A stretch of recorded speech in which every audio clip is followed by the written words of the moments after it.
तो मेरे भाइयों हमेशा की तरह आप सबके लिए टेलीकॉम से जुड़ी हुई काफी सारी खबरें लेके हाजिर हो चुका हूं। इस वीडियो के अंदर सबसे बड़ी और ताजा खबर निकल के आ रही है वोडाफोन से रिलेटेड और बीएसएनएल से रिलेटेड।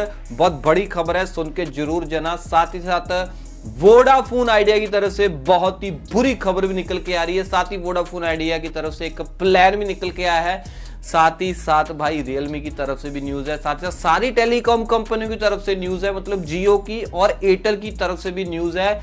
जानना चाहते हो वीडियो को पूरा देख लिया करो। हेलो मेरे भाइयों, मेरा नाम है कमल, आप देख रहे हो आपका अपना यूट्यूब चैनल टेक पत्री। वीडियो को स्टार्ट करते हैं। ओके, सबसे पहले खबर निकल के आ रही है सारी टेलीकॉम कंपनी की तरफ से, जियो, एयरटेल, वीआई, बीएसएनएल, सारी टेलीकॉम कंपनी की तरफ से खबर निकल के आ रही है। खबर कौन सी है? जैसे कि आप सबको पता है कि ट्राई एक रिपोर्ट निकालता है जिसके अंदर भाई सारी टेलीकॉम कंपनियों के बारे में पता चल जाता है कि टेलीकॉम कंपनी ने कितने ग्राहक गंवाए हैं, कितने जोड़े हैं। तो ट्राई की जनवरी 2026 की रिपोर्ट आ चुकी है। सबसे पहले वोडाफोन आइडिया की बात कर लेता हूं। तो वोडाफोन आइडिया के लिए जो नया साल चढ़ा था 2026, वो अच्छा नहीं रहा। वो कैसे?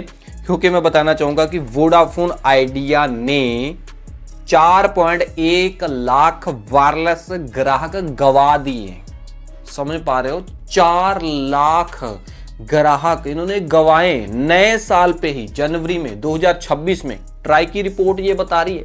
और एमटीएनएल ने भी 6562 ग्राहक जो हैं वो गंवा दिए हैं। बट अगर मैं बात करूं भारतीय एयरटेल की, भारतीय एयरटेल ने भाई सबसे ज्यादा ग्राहक जनवरी महीने में जोड़े थे, जो कि 4.41 मिलियन बनते हैं। अगर मैं जियो की बात करूं तो जियो ने जनवरी महीने में 2.44 मिलियन ग्राहक जोड़े थे। मतलब कि सबसे ज्यादा ग्राहक हैं एयरटेल ने जोड़े हैं। पहले जियो नंबर 1 पे रहता था ग्राहक जोड़ने पे, अब एयरटेल है। ठीक है जी। और इतना नहीं है, बताना चाहूंगा बीएसएनएल ने भी ग्राहक जोड़े हैं। ठीक है ना। 2,71,000 जो है इन्होंने ग्राहक जोड़े हैं। ठीक है ना। बीएसएनएल ग्राहक जोड़ना शुरू कर चुकी है भाई, बहुत अच्छी खुशखबरी है। ओके, अगली खबर निकल के आ रही है, वो भी बीएसएनएल की तरफ से, साथ में वोडाफोन आइडिया की तरफ से भी न्यूज है। सो जैसे कि आपको पता ही है कि जो बीएसएनएल है वो 1 लाख 4G टावर लगाना चाहता है। ठीक है ना। लगा नहीं पा रहा है। ठीक है ना। अभी भी 96,000 समथिंग टावर इन्होंने लगाए हैं, 1 लाख अभी भी पूरे नहीं हुए हैं। सो इनको डिले हो रहा है, 5G भी नहीं लेके आ पा रहे हैं क्योंकि 4G टावर ही नहीं कंप्लीट कर पा रहे हैं। ठीक है जी। सो अब लेटेस्ट खबर मैं बताने वाला हूं एक, कि जो टेलीकॉम स्कत्तर अमित अग्रवाल है, सो उन्होंने एक पुष्टि की है और उन्होंने बोला है कि वोडाफोन आइडिया और भाई बीएसएनएल दोनों कंपनियों ने आपस में बातचीत कर ली है। ठीक है ना। उन्होंने आपस में सहमति कर ली है कि हम क्या है, हम दोनों कंपनियां एक दूसरे को टावर शेयर करेंगे। ठीक है ना। और ये टावर शेयरिंग वाला सिस्टम कब से चालू होगा, बातचीत हो चुकी है। सो बताया जा रहा है कि अगले साल तक प्रोजेक्ट प्रगति रिपोर्ट पेश करेगा। ठीक है जी। अगले साल तक रिपोर्ट आएगी। सो आई थिंक 2027 या उसके बाद ये सारा जो है कंप्लीट जो है सिस्टम जो है वो शुरू हो जाएगा। कि जो मतलब कि आप वोडाफोन आइडिया के ग्राहक हैं तो फिर क्या है, आप बीएसएनएल के टावर जो है यूज कर पाओगे। अगर आप बीएसएनएल के ग्राहक हो तो फिर आप वोडाफोन आइडिया के टावर यूज कर पाओगे। तो इसमें क्या है, मंत्री जी भी बोल रहे हैं और भाई दोनों टेलीकॉम कंपनियां बोल रही हैं कि हमारा दोनों का फायदा होने वाला है, क्योंकि बीएसएनएल टावर लगाएगा। ठीक है। उसमें पैसा ज्यादा खर्च होगा। तो हमें जैसे पता है कि वोडाफोन आइडिया ने ज्यादा टावर इंस्टॉल किए हैं 4G वाले। ठीक है ना। तो फिर बीएसएनएल के ग्राहक वोडाफोन आइडिया के टावर इस्तेमाल करने शुरू हो जाएंगे, उनको रेंज प्रॉपर आनी शुरू हो जाएगी, नेटवर्क प्रॉपर आने शुरू हो जाएंगे, तो बीएसएनएल को टावर लगाने की जरूरत ही नहीं पड़ेगी ना। तो इससे बीएसएनएल का पैसा बचेगा। और कई एरिया ऐसे भी हैं जहां पे वोडाफोन आइडिया के टावर नहीं है, वहां पे बीएसएनएल के टावर है। तो वहां पे वोडाफोन आइडिया वाले बंदे बीएसएनएल का टावर जो है इस्तेमाल करना शुरू कर देंगे। मोबाइल टावर शेयरिंग होने वाला है। सो एक किस्म का ये पार्टनरशिप इनकी होने वाली है। और भाई एक किस्म का ये मर्जर ही है, क्योंकि जो BSNL वो तो सरकारी टेलीकॉम कंपनी है ही है। अगर मैं वोडाफोन आइडिया की बात करूं, वोडाफोन आइडिया भी आधी सरकारी टेलीकॉम कंपनी है, 50%, ठीक है जी। सो इसमें क्या है, वो बोल रहे हैं कि हम फालतू में भाई दोनों को, वो बोल रहे हैं कि फालतू में पैसा क्यों खर्च करना, अगर वो भी हमारी आधी है ना टेलीकॉम कंपनी सरकारी है ये वोडाफोन आइडिया, तो हम उनके टावर इस्तेमाल करेंगे ना। और सबसे बड़ी बात, टावर इस्तेमाल तो होंगे ही, फाइबर भी इस्तेमाल होगा आपस में, और स्पेक्ट्रम भी आपस में साझा किया जाएगा। समझ पा रहे हो ना, बहुत बड़ी ये गुड न्यूज है वोडाफोन आइडिया वाले ग्राहकों के लिए और मेरे भाई BSNL वाले ग्राहकों के लिए। ये सब भाई टेलीकॉम कंपनियां क्यों कर रही हैं, क्योंकि आप सबको पता है कि जियो ने भाई सबको मजबूर कर दिया है आपस में पार्टनरशिप करने को।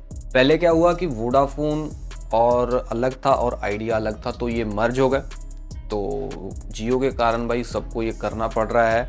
सो अब नौबत आ चुकी है, वोडाफोन और आइडिया तो मिले ही थे, अब वोडाफोन आइडिया के बाद BSNL भी आपस में मिलके भाई जो है आगे बढ़ेंगे और आगे 5G लॉन्च करने में भी दोनों जो टेलीकॉम कंपनियां हैं वो अपना जोर लगाने वाली हैं इन जो प्राइवेट टेलीकॉम कंपनियों को कड़ी टक्कर देने के लिए। ओके, अगली खबर निकल के आ रही है वोडाफोन आइडिया की तरफ से। बताना चाहूंगा कि वोडाफोन आइडिया एक ऐसा जबरदस्त प्लान दे रहा है जिसके बारे में आई थिंक किसी को नहीं पता है, जब पता भी होगा लोग रिचार्ज नहीं करवाते हैं। ये एक बहुत ही वैल्यू फॉर मनी प्लान है। इसकी कीमत है 579 रुपए, ठीक है ना। इसकी टोटल जो वैलिडिटी है 56 दिनों की है। साथ ही साथ इसके अंदर आपको अनलिमिटेड कॉलिंग और 100 SMS डेली और डेली 1.5 GB डेटा मिलेगा। साथ में भाई बताना चाहूँगा ये 2 GB आपको बैकअप के रूप में डेटा भी मिलेगा और साथ में अनलिमिटेड जो है वो 5G की भी सुविधा है। जैसे कि मैं बताना चाहूँगा कि रात के 12 से लेकर सुबह के 6 बजे तक आपको अनलिमिटेड डेटा देखने को मिल जाएगा। साथ ही साथ बताना चाहूँगा कि VI मूवीज़ TV ऐप्स का सब्सक्रिप्शन भी मिलेगा। ये प्लान जो है बहुत ही ज़बरदस्त प्लान है और बताना चाहूँगा कि इसमें आपको अनलिमिटेड 5G भी मिलेगा। नहीं, वैसे जो टेलीकॉम कंपनियां हैं डेली 2 GB डेटा वाले प्लान के अंदर ही अनलिमिटेड 5G देती है, पर वोडाफोन आइडिया 1.5 GB वाले के अंदर भी अनलिमिटेड 5G देती है। भाई क्यों ना फिर हम इस रिचार्ज को करवाएं।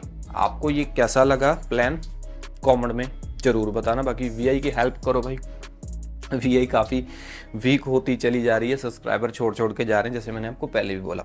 अगली खबर रियलमी की तरफ से आ रही है। रियलमी अपना रियलमी 16 5G स्मार्टफोन भारत के अंदर लॉन्च करने के लिए जा रहा है। बताना चाहूँगा कि ये पहले ऑलरेडी ही वियतनाम के अंदर और चीन के अंदर, मतलब चाइना के अंदर लॉन्च हो चुके हैं। तो मैं बताना चाहूँगा कि 2 स्मार्टफोन लॉन्च हो सकते हैं, रियलमी 16 5G और रियलमी जो 16T 5G, ठीक है जी। और इसका जो डिज़ाइन है आईफोन एयर जैसा हो सकता है, जो आईफोन एयर स्मार्टफोन है, ठीक है ना, आईफोन वालों का। और इसमें आपको 6.57 इंच की जो बड़ी फुल HD प्लस वाली एमोलेड डिस्प्ले देखने में 120 हर्ट्ज रिफ्रेश रेट होएगा और Dimensity 6400 टर्बो प्रोसेसर होएगा। 12 GB रैम के साथ LPDDR4X RAM, 256 GB storage, UFS 2.2 वाली स्टोरेज और साथ में आपको मेन कैमरा 50 का और 2 मेगापिक्सल का मैक्रो मोनोक्रोम कैमरा देखने को मिलेगा और सेल्फी कैमरा 50 मेगापिक्सल का देखने को मिलेगा। ये जो स्मार्टफोन है देखते हैं कब लॉन्च होता है, बहुत ही जल्द लॉन्च होने वाला है। वैसे तो रियलमी 16 प्रो प्लस ये तो आए हैं, 16 नहीं आया था, ठीक है ना, ये आने वाला है। बाकी अगर स्मार्टफोनों की बात चली रही है तो एक रियलमी का स्मार्टफोन ये भी मैं यूज़ कर रहा हूँ, रियलमी GT7। अगर आप इसको लेना चाहते हो तो मैं यहाँ पे टैग कर रहा हूँ। बहुत ही ज़बरदस्त स्मार्टफोन है, एक बहुत ही ज़बरदस्त रिव्यू भी लेके आने वाला हूँ, पहले टेस्ट कर लूँ अच्छे से।